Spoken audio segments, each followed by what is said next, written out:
So this is our junior self-defense curriculum. The first thing we're going to do are peace out to plank. So all I'm doing is my hands are up, both of our hands are up here.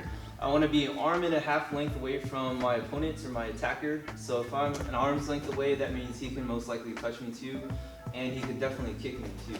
So I want to make sure he cannot be able to touch me or kick me with his hands or his feet. So I'm around here. Now my front leg here is going to throw a front push kick. My toes should be pointed a little angle to him here. The reason I want to do that is if I just go straight up and down, I might miss and slip. If we're going on this side here, I want to be a little angled to my opponent, and I want to push at whatever's closest to me. So let's say he steps his left foot forward, I'm going to have my right leg forward here. I'm going to be pushing on that, trying to keep him away. Now, once I use that as a distraction, right? So once my hands are up, once he kind of like thinks about that leg or try to reach down for it, that's where I'm going to use my shield here. I'm cupping my wrist and cupping the back of my head here as I drive right into his chest.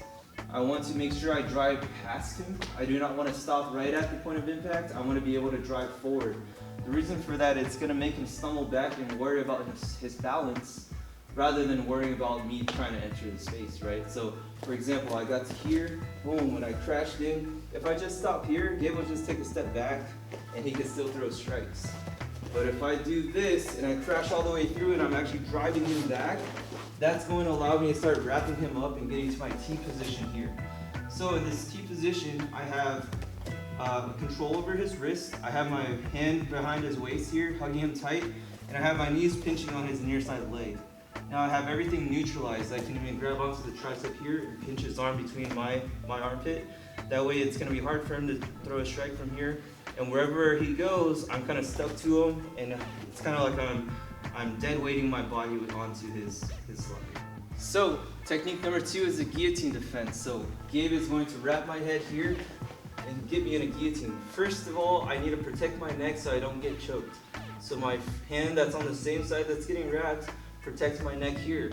My other hand now goes over his shoulder and grabs material or hangs as far down his back as possible.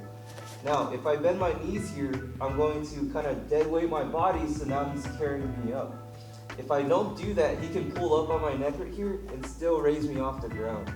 So I really want to anchor my entire body weight to this. Now it's going to be very hard for him to do that to me. Now, I'm going to walk myself towards the opposite side of the hand that's over the shoulder. So my leg goes here, and now my free knee is going to bump into the mat, and I'm going to take him down this way. Technique number 3, Gabe gets me in a rear bear hug defense with my arms free. So he's going to hug my hips from behind, my arms are free here.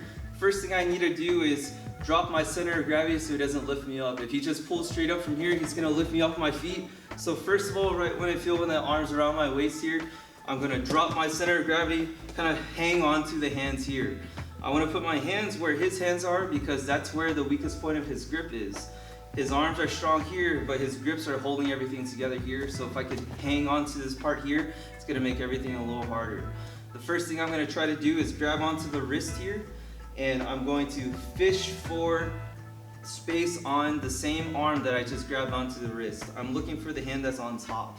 That's going to allow me to grab onto my own wrist here, and I'm going to pop my hip forward. So even if he has the grip here tight, I'm going to pop my hip forward and push my hip to the mat, push my hands to the mat here. That's going to break open the grip, and that's going to allow me to start turning into him. I can get my lock from here, or I can make space and get away from it. In this defense, the attacker grabs you from the front with your hands free. All you're going to do now, he's going to bear hug me here from the front. My hands are free. I'm going to use my hands as a frame against his neck, and I'm going to reinforce my own frame by pushing on my own palm here. Now I'm going to extend my hands away and push my hips back at the same time, hoping to break the grip behind my back here. So I'm getting kind of into like a sprinter stance so that I have a good base underneath me. Now I push my hip back and I push my hands forward.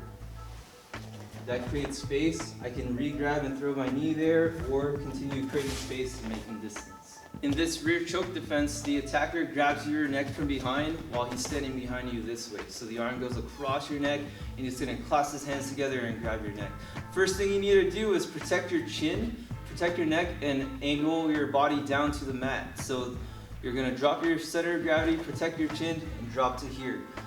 If he wants to choke you from here, he's gonna be pulling back on your neck and taking your posture backward. You need to counterbalance that by crunching down and taking your posture forward. Now, the arm that's over my shoulder, I'm gonna use the same leg on that side to fish and make contact with his leg behind me. The reason I wanna do that is because I get to have contact with the leg as a way to pull myself and face the exact opposite direction as him.